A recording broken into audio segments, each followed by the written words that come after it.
that said that the animators just thought that Superman looked silly jumping over buildings. So that's why they wanted to make him fly. Either way, I like to imagine the animators going to the writing room and being like, "Hey guys, we don't want to bother you, but we were just thinking that maybe Superman could fly high in the sky. We just thought that he looked a little silly, and it would also be easier for us to draw. But if you don't want to make it easier on us and don't want him to look cool flying high in the sky, that's okay. But we'll give you some time. Take your time to decide." I love hearing anything about the creative process. I love knowing why creators made the decisions that they made. And something like this is always surprising to hear that it was for like a practical reason. Like, you'd assume that they intended him to fly from the beginning. But then when you find out it's like for efficiency, that's very cool.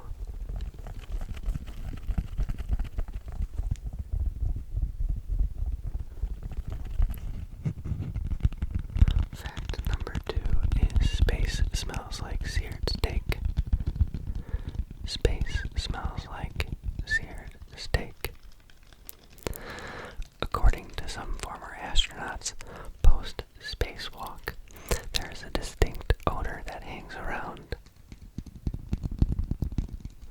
They've described it as hot metal or searing steak.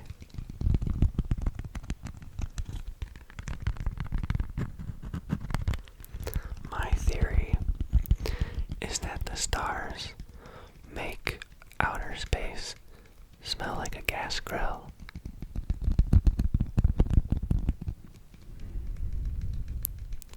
Like, you know, they're balls of gas.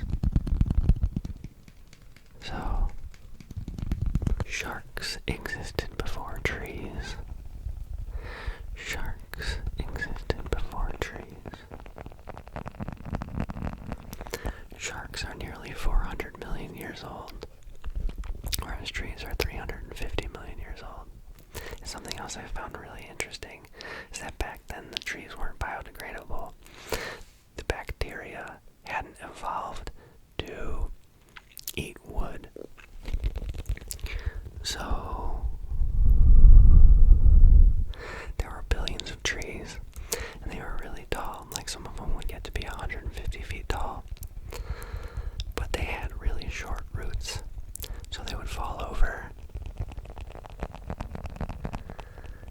and they would pile up, and the pressure of the trees on top of the trees would turn them into peat.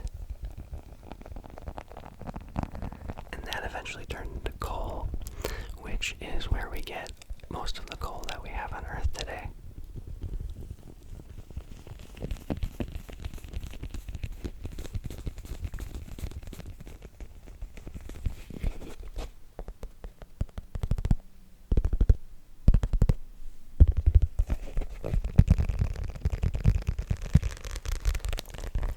The next fact is most laughter doesn't come after jokes.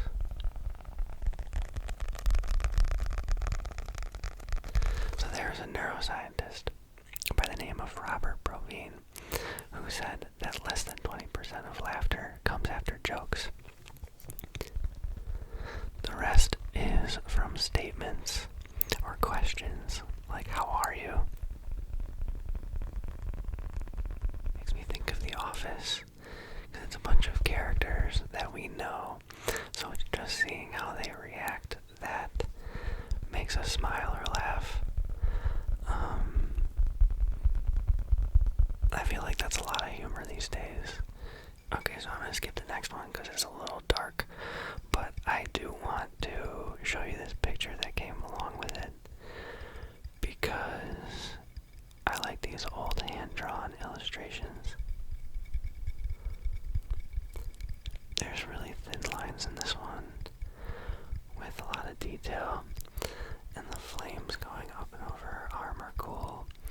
The cute little skulls going into the cast iron skillet. That is a cool picture. It reminds me of old movie posters, which, while I was doing research for this video, I ended up going down a rabbit hole of film poster illustrations. And there are some very cool artists that do hand-painted renditions. My favorite of which was Rory Kurtz. I'll put up a couple pictures here. He did Baby Driver and Good Omens, and then he has a couple renditions of older movies.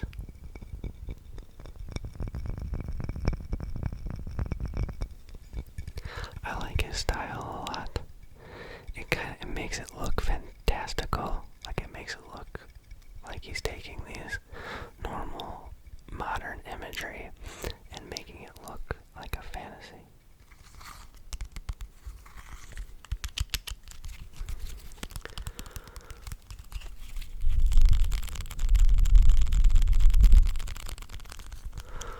For 100 years, maps have shown an island that doesn't exist.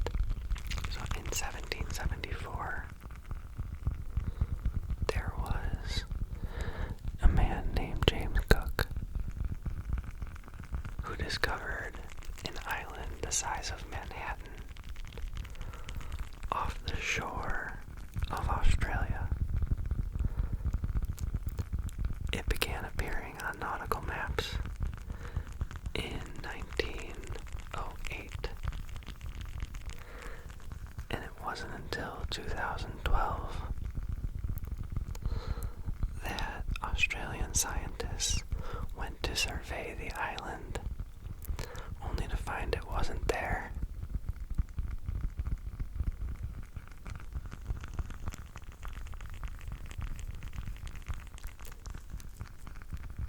The Sydney Morning Herald published an obituary for that island. Its name was Sandy Island.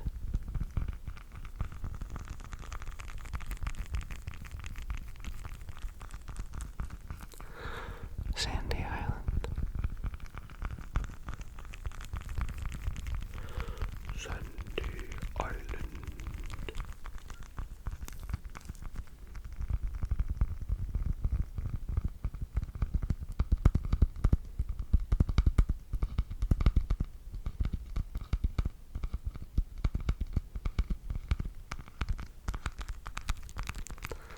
Some planets produce diamond rain.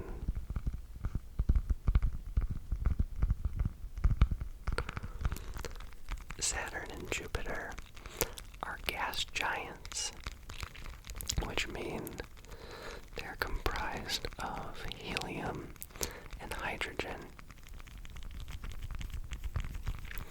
And their atmosphere has a lot of carbon in it. And when lightning strikes carbon soot, it turns to sulfite. And as it's falling to the planet, the pressure of the atmosphere turns it into diamonds.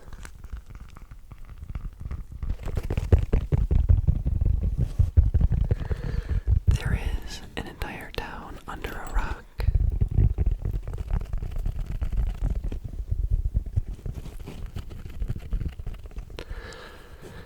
In Spain, there's a small town of 3,000 people that live in a gorge just under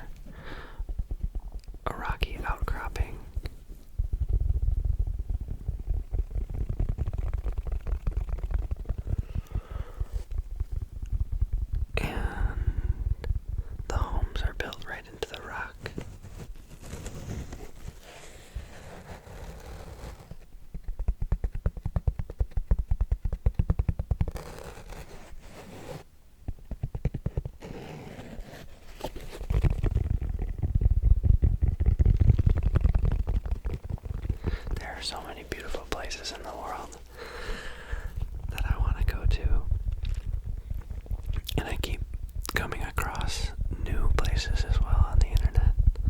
There will be these articles that are like, you never knew about these 10 most beautiful places in the world. And I'm like, you're right, I didn't know about those beautiful places. The last couple of facts that I have here are about the video game series Zelda.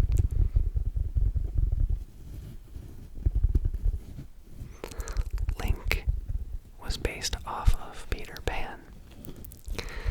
In a 2012 interview with Shigeru Miyamoto, the creator of Zelda, he said that he was a really big fan of Disney and that he based Link off of Peter Pan. They both wear green, they both fight with swords, they both have fairies that follow them.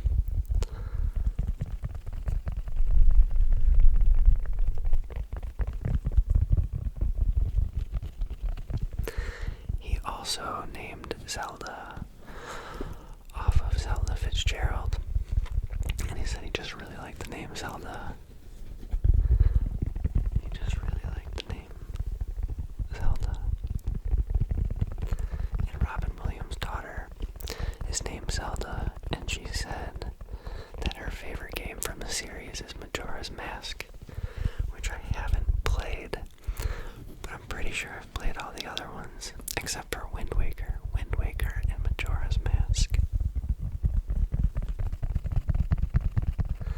But I love the series so much. I feel like it is very difficult to create something like that, where each game feels familiar, but new and exciting. A lot of movies or TV shows or video games, there will be a couple from the entire catalog that I like, but for the whole thing to hit that sweet spot is rare.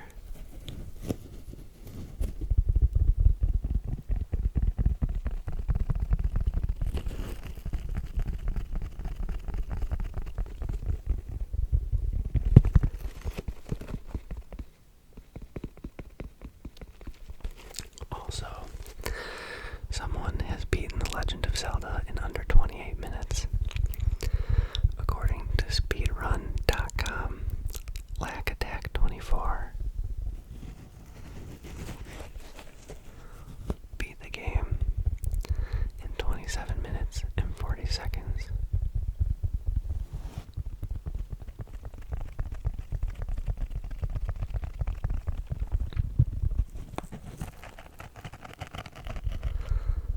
That's the last fact. I hope you enjoyed. I'd really like to do more like this where I focus on one subject. ASMR requests. Used to have that series, what's it called?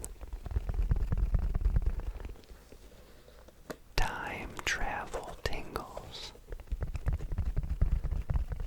She used to have that series, Time Travel Tingles, where it was almost like she would memorize an essay and tell you about a specific subject, like Teenage Mutant Ninja Turtles, or, I don't remember, but there are a lot of good ones. But yeah, I wouldn't mind doing some stuff like that. I think it would be fun.